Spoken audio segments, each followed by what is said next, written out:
Listen up, Birds fans, because this is huge, and we need to talk about it right now. The tush push is back in the headlines, and while some people want to rain on our parade, the numbers don't lie. And what we're witnessing is nothing short of offensive genius that's rewriting the playbook for short yardage situations across the entire league. Yeah, I said it. The brotherly shove that Jalen Hurts has turned into an absolute weapon is creating waves again. But this time, it's not about whether it should be banned. It's about whether the Zebras can even keep up with the sheer perfection of its execution. And honestly, that's a pretty incredible problem to have when you think about it. Coming off that massive dub against the Vikings in Week 7, where we put up 28 points and showed the entire NFC what championship football looks like, the conversation has shifted dramatically from the offseason chatter about health and safety to something way more interesting and frankly way more validating for what this franchise has built. The Athletic dropped some fire coverage on X explaining how the whole discussion has evolved. And I'm telling you right now, this is exactly where we want to be in this debate, because when the main concern is that officials can't properly call the play, because we execute it too well, that's not a problem. That's a flex of the highest order. Troy Vincent himself, the NFL's executive vice president of football operations, stood up at the fall owners meetings on Tuesday and basically admitted what we've all known for years, that the tush push is operating at a level that the league isn't even equipped to officiate properly. And I mean, come on, how amazing is that? Vincent didn't hold back, either breaking down the technical difficulties that line judges face when trying to monitor this play in real time, and his explanation was basically a masterclass in why Philadelphia has created something truly special here. He said it's incredibly difficult to spot whether guards are jumping early or moving into the neutral zone because of where the officials are positioned looking down the line of scrimmage. And while some people might hear that as a critique, I hear it as the NFL admitting that we've innovated beyond what their current system can handle. That's not our problem to solve. That's a compliment wrapped in an officiating challenge. And it speaks volumes about the sophistication and precision that Nick Sirianni, Jeff Stoutland, and the entire offensive coaching staff have built into this play. Vincent even acknowledged that Philly remains unmatched at executing it, saying other teams have tried their own versions with mixed results, and that right there is the key phrase, mixed results. Because while everyone else is out here trying to copy our homework, they're getting C's and D's while we're pulling straight A's every single time. The proof is absolutely undeniable when you dive into the statistics, and this is where Eagles fans need to stand up and really appreciate what we're watching, because it's historic stuff. Since 2022, when this play really became a centerpiece of our short yardage attack, non-tush push plays across the league have about a 67% success rate, which is solid, but nothing earth-shattering, right?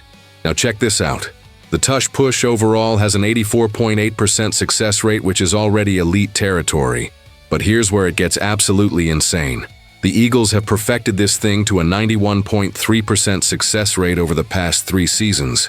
Let me repeat that for the people in the back. 91.3%. That means when Jalen Hurts lines up in the pistol with our big uglies ready to push, and we need 1 yard, we're getting it more than 9 times out of 10. And that's not luck. That's not a gimmick. That's pure domination built on technique, strength, timing, and an offensive line that's arguably the best in football at what they do. The Chiefs game really cranked up the volume on this whole debate again, and you know what, I love it because it means we're living rent-free in everyone's heads. Kansas City literally tried everything they could think of to stop it, including that wild moment when Chris Jones lined up sideways over the center during last season's Super Bowl, which not only didn't work but actually resulted in him injuring his neck in the process. The Vikings tried their shot at it in Week 7, putting defensive lineman Tyler Batty flat across the line in some creative alignment. And guess what? We still moved the chains, because when you're operating at the level of precision that this Eagles offense has achieved, there's simply no defensive answer that's going to consistently work. That's what makes this so special. And that's what's driving other teams and their fans absolutely crazy, because they know deep down that even when they see it coming, even when they know exactly what we're about to do, they still can't stop it. Now the league has responded with some typical NFL bureaucratic moves, trying to slow us down, without actually banning the play. Because let's be real, they know banning it would be admitting that one team figured something out that breaks their game. and they're not ready to do that. Vincent made it clear, saying anytime we have this situation in short yardage, we want to make sure that we officiate these plays tight, because the offensive team has to be perfect in every aspect. And you know what? Bring it on, because perfect is exactly what we've been for 3 years running. They've started throwing flags for false starts on similar plays around the league. The Steelers caught some penalties earlier this season, and the scrutiny has definitely ramped up. But here's the beautiful thing. The Eagles remain completely unapologetic about using our most effective weapon. And we're still nearly unstoppable, even with the increased attention from officials. The whole saga almost reached a breaking point back in May during the NFL owners' meetings, when former Green Bay Packers CEO Mark Murphy actually authored a proposal to ban the tush push outright, citing safety concerns that frankly had pretty limited evidence backing them up.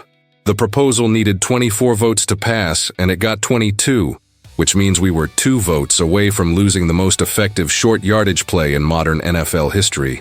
And thank goodness cooler heads prevailed, because without concrete injury data linking the play to increased danger, there was no legitimate reason to take it away, beyond the fact that other teams haven't figured out how to stop it. Murphy has since retired, so that particular crusade has lost its champion, but you better believe the play remains under the microscope and will continue to be debated as long as we keep embarrassing defenses with it week after week. The league did implement some rule changes, though, trying to find a middle ground that would theoretically reduce the play's effectiveness without outright banning it. Starting this season, pushers have to line up behind the quarterback by a full yard, which was designed to lessen the immediate impact and force teams to rely on it less, because the instantaneous shove forward would supposedly be harder to generate. Well, guess what happened? Absolutely nothing changed in terms of our success rate, because great coaching and elite execution always find a way to adapt.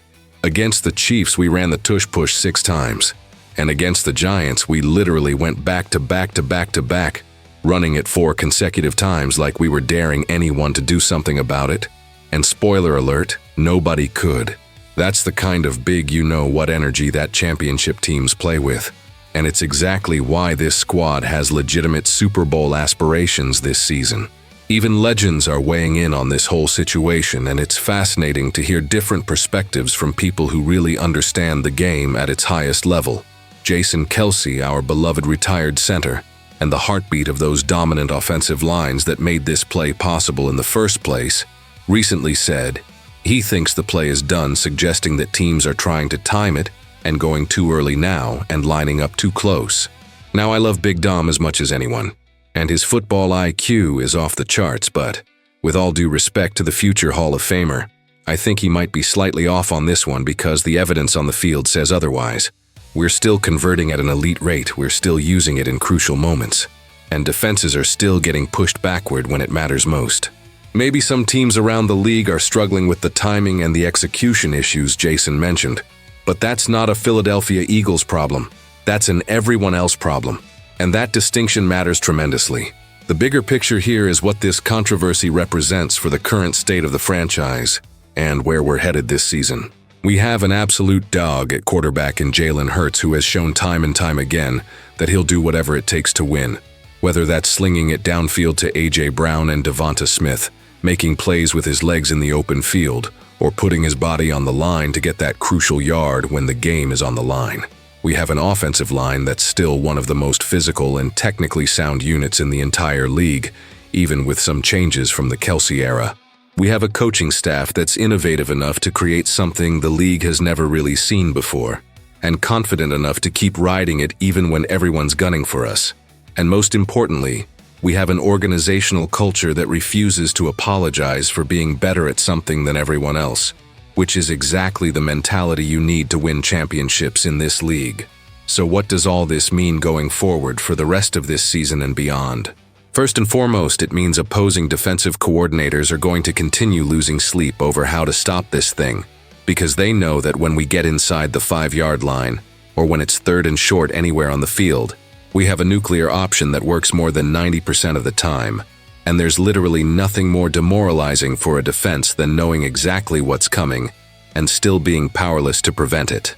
Second, it means the officials are going to be watching our offensive line like hawks on every single snap, looking for any tiny reason to throw a flag and call a false start or illegal formation.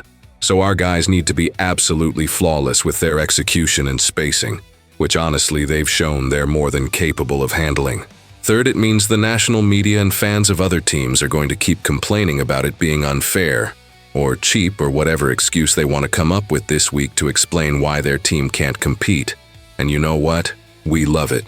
Because all that salt just means we're doing something right and doing it better than anyone else. The tush push isn't going anywhere, folks, at least not this season, and probably not for several more years to come, because the NFL has already shown their hand by voting against banning it and implementing minor rule changes that haven't slowed us down one bit. This is our identity on offense when it matters most. This is Jalen Hurts at his most unstoppable. And this is the kind of tactical advantage that separates championship contenders from pretenders. Other teams will keep trying to copy it, refs will keep scrutinizing it, talking heads will keep debating it, but none of that changes the fundamental reality that when we need a yard, we're going to get it. And there's nothing anyone can do to stop us because we've perfected something that operates at a level the rest of the league simply cannot match. As we push forward into the heart of the season with our sights set firmly on another deep playoff run, and hopefully a Super Bowl parade down Broad Street, the tush push controversy is just going to add more fuel to the fire. And honestly, that's exactly what this team thrives on. Being doubted, being scrutinized, having everyone try to tear down what we've built only makes us hungrier and more determined to prove why we're the best at what we do. Jalen Hurts has already shown he's one of the toughest quarterbacks in the league, and his willingness to put his body on the line for those crucial yards embodies everything Eagles football is supposed to be about. Our offensive line continues to dominate in the trenches, even with all eyes on them waiting for one mistake. And our coaching staff keeps finding ways to stay one step ahead of everyone trying to catch up. The bottom line is this: the tush push represents everything great about Philadelphia Eagles. Football, innovation, physicality, execution, and an absolute refusal to back down from anyone or anything. The fact that the league is struggling to officiate it properly isn't our problem, it's theirs. And until someone actually figures out how to consistently stop it, we're going to keep running it, keep converting, and keep moving closer to our ultimate goal. So to all the haters and doubters out there, keep talking, keep complaining, and keep watching as we march toward another championship, because this play isn't going anywhere, and neither are we. Fly Eagles. Fly, baby. This is our time, and the tush push is just one more reason why this team is built to dominate for years to come. Make sure you smash that subscribe button and hit the like if you're ready to see this Eagles offense keep demolishing defenses all season long. Now here's my question for you in the comments. What do you think? Should the NFL just accept that the Eagles perfected this play and move on? Or should they keep trying to find ways to slow it down? Drop your answer below. Option A: accept it and move on. Or option B: keep trying to regulate it. Let's see where Birds Nation stands on this one.